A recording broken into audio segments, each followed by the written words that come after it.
What's up? This is Rain Manguera ng Kotman YT channel. This one is pinakamura po itong power station. Kung naghahanap po kayo ng power station pang emergency, brownout, bagyo, pupunta kayo ng camping, mag-outing kayo, walang kuryente doon. Kung meron kayo nito, makakasurvive na kayo kahit paano.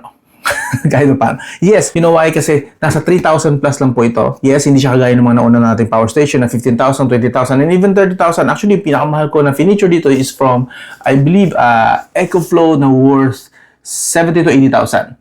This one, nasa 3,000 lang. So, pinakamura itong power station na feature ko rito. And this one, supported niya ang solar charging.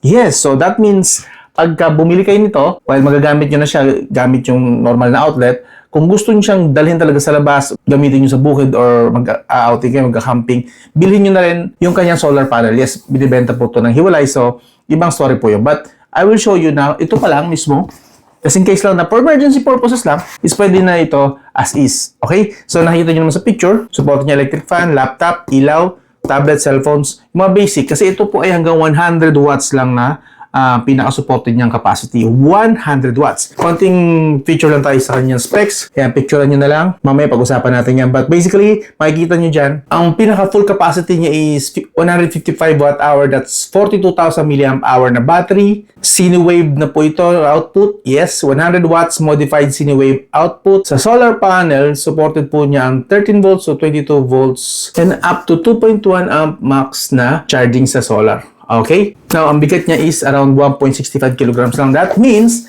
magaan po ito. Kita nyo naman, nabubuhat lang siya ng daliri ko. You know? See? So, of course, hindi ganun kagaan. But, compare sa mga naunang mga power station na furniture natin dito, pinakamagaan ito. Actually, dalawang version po ito. This one is the NS360. Ito po siya. And this one is the Nextorm NS320. Yes, magkaiba po sila actually. Konti lang difference nila. Halos pareho lang din sila ng capacity. Pareho po silang 42,000 mAh battery. And they also have similar price. The NS360, this one, ang price po niya is 3,619. Yan po ang price niya. And the NS320 naman, this one, the NS320 naman is nasa 3,600 din. So, pareho sila ng price pero iba po yung form factor nila. So, buksan na natin para makita nyo na lang din.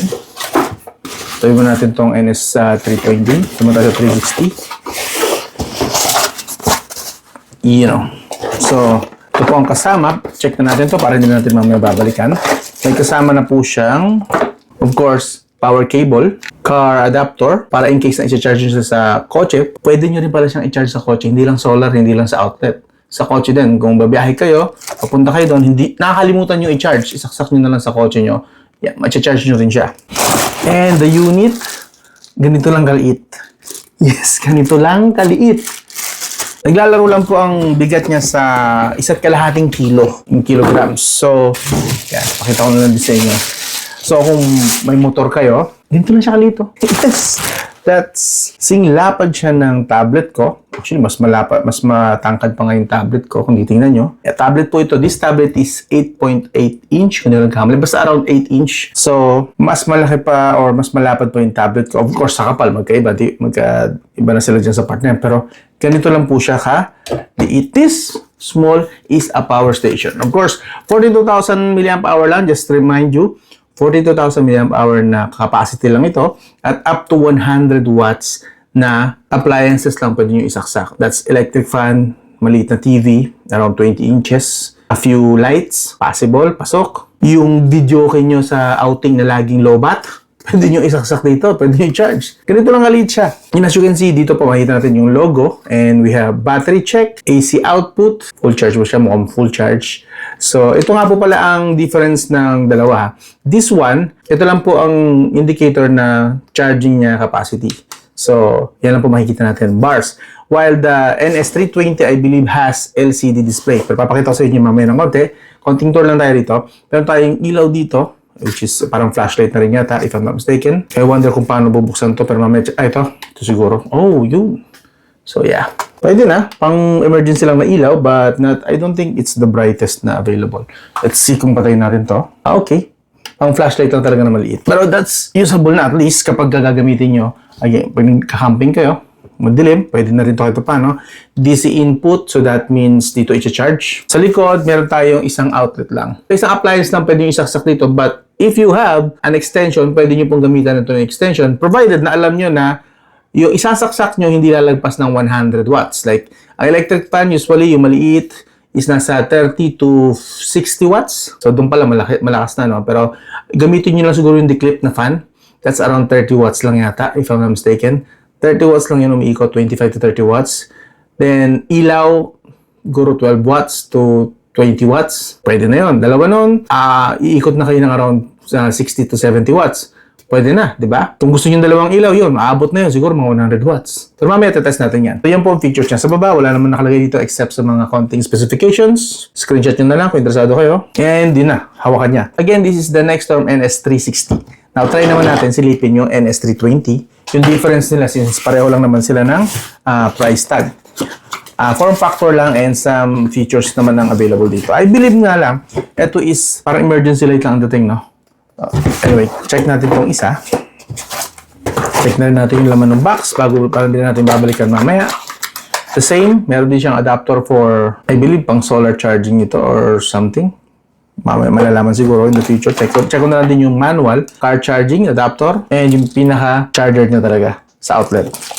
Wala na. And ito naman ang itsura niya. Yun. So, halos same lang pala sila ng size. Features ay magkaiba. This one, ito lang yung indicator niya na kung full charge siya, kung ilang percentage yung battery. While this one has LCD display. So, kung ako papipili, syempre doon tayo sa may LCD display. Kita natin. So, ito ilaw. Check ko lang ako ng mga gagana kapag pinipindot ko to. Okay. This one has yellow bulb. While this one, flashlight type. Ito naman, pang room type. Let's turn off the lights. Off na natin to. So, ganyan po ang kanyang liwanag. Again, off natin saglit para makita niyo yung difference. Yan po. May malayong ilaw lang tayo dun sa likod, pero not really pitch black. So, pagka gagamitin natin yung ilaw niya, ganyan siya. So, parang dim light lang. This one. While this one naman, yung flashlight niya, try na rin natin. Mas maliwanag tong flashlight. Yeah, mas maliwanag tong isang to. Alright. Kung gusto niyo ng flashlight talaga, or magagamit niyo as flashlight, this one, mas okay ito. Pero I'm not saying this is bad, it's just that parang more on dim light itong isang to. Pero maliwanag pa rin naman siya in a way. Like I said, pwede na siya. So kung nag-iisa ka, okay to. Kung marami kayo, pwede mas okay siguro to kasi mas sabog yung ilaw niya, no? So this one has better features. Now, gusto ko lang point out din na this one has no UPS mode. AC output, and sa mga ports naman, meron na siyang isang outlet para sa DC. Meron tayong Type-C port. This one is the Nextorm NS360. Power delivery, 18 watts lang po ang maximum niya. This one, DC out. Of course, ito kapag kami gusto kong i-charge, gamit ito. I-charge mo ibang gamit mo na ganito ang port, pwede. And meron tayong dalawang USB-A. I'm not sure kung ano yung speed dito. Kung 18 watts ito, pala possible, mga nasa 10 watts lang to each. Yun lang po. And then, dito naman siya i-charge. Ito mismo, kung ito ang i-charge mo, dito siya sa kabila. So, mas konti ang features nito compare dito sa isa. Pero napansin ko rin pala, no? Mention ko rin na mas mahaba yung katawan nito ng NS360. While the NS320, mas maikli. Pansin nyo naman siguro, no? Pero halos same sila ng height.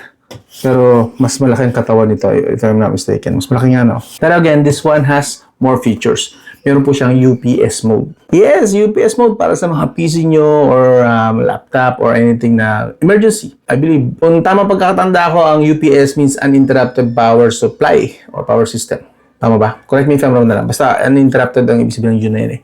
So, for emergency, nag-brown out bigla. Yeah, pwede nyo po siyang asahan as UPS. May UPS mode siya. AC output. Yes, meron siya. Of course, yung ilaw, ang power button. And then dito sa kabila, meron tayong tatlong output for, I believe that's for router, yung iba dyan, isa dyan. And then, input, dito siya i-charge.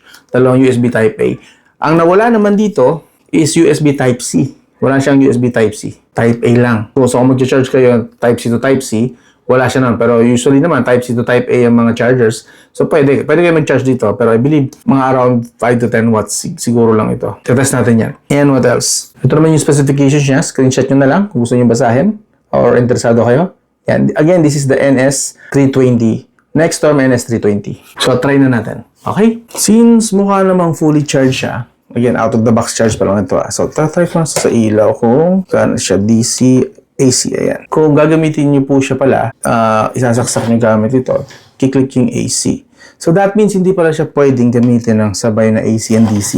Like kung gagamitin mo rito, lipat ka sa AC. Kasi kapag nilipat ko siya sa DC, which means ito po, itong mga USB, namamatay yung ilaw. So one at a time. Hindi mo pwedeng gamitin ng sabay yung charging dito sa USB and then gagamitin mo yung normal na outlet, yung may prongs. Pansin ko lang. So, kaya pansinin nyo lang yung part na yun or baka importante sa inyo. Still, pwede naman tayo mag-adjust yan. Kung dala nyo yung charger nyo, malamang dala nyo rin naman yung saksakan. So, dito nyo lang isaksak. Or, again, better yet, kung mga low powered lang naman, like cellphone, ganitong ilaw, or maliit na electric fan, or tablet lang naman yung charge nyo, pwede magdala na lang kayo ng maliit na extension. Or haba na, para mas malayo nararating.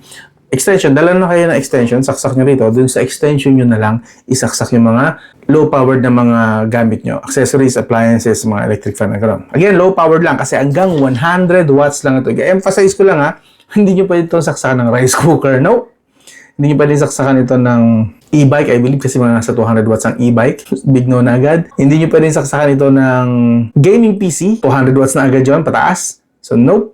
Yung malalaking TV, kasi I believe ang malaking TV is naglalaro ng 70 to 120 watts. So, alanganin. Depende. Kung sure kayo na below 100 watts yung TV nyo, yung malaking TV, pwede siguro. But that will cost you na mabilis ma-lowbat. Siyempre, kung malapit na sa 100 watts, that means mabilis na rin niya ikakalobat yun. So, yun. Napansin ko rin na while meron siyang LCD display, it doesn't say kung ilan watts yung nakukonsumo. So, kulang. So, parang wala na rin siya halos pinagkaiba dito sa isang ito. Na battery indicator lang ang nakikita natin. Parang gano'n lang din eh. Parang mas malaking version lang ng battery. But the good part lang siguro is kita mo kasi na kung DC o AC. Bagay, pwede rin naman. Maintindihan naman natin. I believe gano'n din yata ang nangyayari dito sa isang ito. Kung isasaksak ko siya dito sa kanyang pinaka-outlet. So, wala, hindi gumagana. So, ipipindutin ko, kailangan pailawin ko ito. Saka siya gagana. That means gamit natin yung AC. I wonder kung gagana yung charger. So, out of curiosity lang. So, gumagana ngayon yung AC. So, gagana ba yung DC ng sabay? Kasi dito sa kabila, hindi pwedeng gumana ng sabay. So, I have to know. So, I wonder kung mag-charge siya. Oh, it's charging. Oh, it's charging. Not bad. Actually, it really is charging.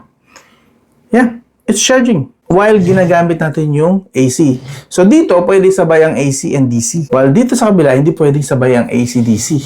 So, while akala ko mas okay to, mas maraming feature. May UPS kasi ito eh. So, pipili pala talaga kayo dito, sa part na to. Kasi, may mga features na wala sa kabila, na meron sa kabila. Again, it's still charging. So, gumagana rito ng sabay ang AC and DC. Provided na pipindutin mo to. Ooh, okay. So, in-observe ko kung mamamatay siya. So, it's still charging. See? Pinatay ko yung AC output. So, yung kanyang 44% charging. Ayan.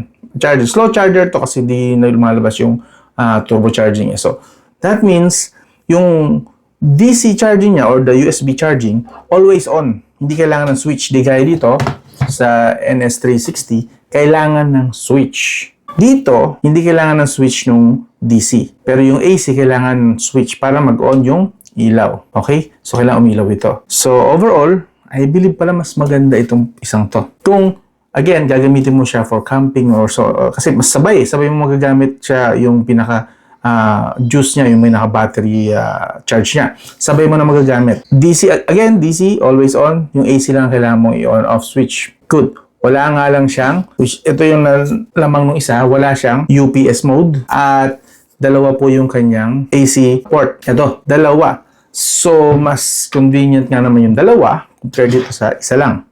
Pero again, madali ang remedyo nito. Dala na lang kayo ng extension. Sa extension nyo na lang isaksak and then sa extension kayo magsaksak. Again, pero provided na alam nyo na hindi kayo lalagpas sa 100 watts capacity. Okay? Sa mga hindi po familiar sa paano nalalaman yan, usually nakasulat naman yan sa ilalim kung ilang watts yung ginagamit yung mga appliances. Like ito sa bumbilya to, off natin. Ito sa bumbilya, nasabi dito kung ilang watts ang kailangan ng bumbilyang ito. This one requires 15 watts. See that? 15W, 15 watts. So, 15 watts lang ang kinukonsumo natin out of 100 watts na capacity nito. Ngayon, electric fan, gusto ko siya i-try actually sa electric fan. May ng konti, wait lang. Skip tayo, labas tayo para mas ma-test natin yung iba pang mga supported niya ng mga appliances. Okay, since full charge naman siya out of the box, pero i-double check ko na isa pang test after nito, pero let's go. So, try ko lang yung isang electric fan, this clip fan, and then ilaw naman this one. So, okay, now test na natin siya. This one, dalawa nang isasaksak natin. Again, this 15 watts and the 4 watts na fan. Okay, so this is factory charge pa, out of the box na charge. Pero nakalagay naman dito mukhang full charge naman siya. So, gagamitin natin to. Itong dalawang to, like, ang scenario is brownout. Kailangan mo lang ng isang ilaw at isang electric fan para makasurvive sa magdamag na mainit.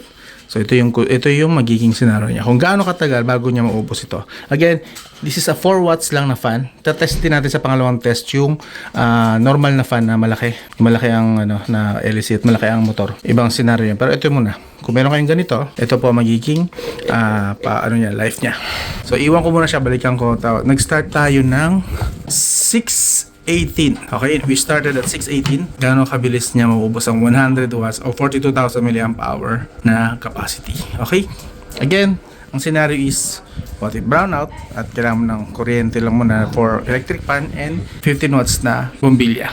Alright, balik ko ngayon. 2 hours na mahigit. Nag-start tayo ng around 6:18. Tama ba? Around 6:18, 8:31 na. 1 bar pa lang ang nababawas.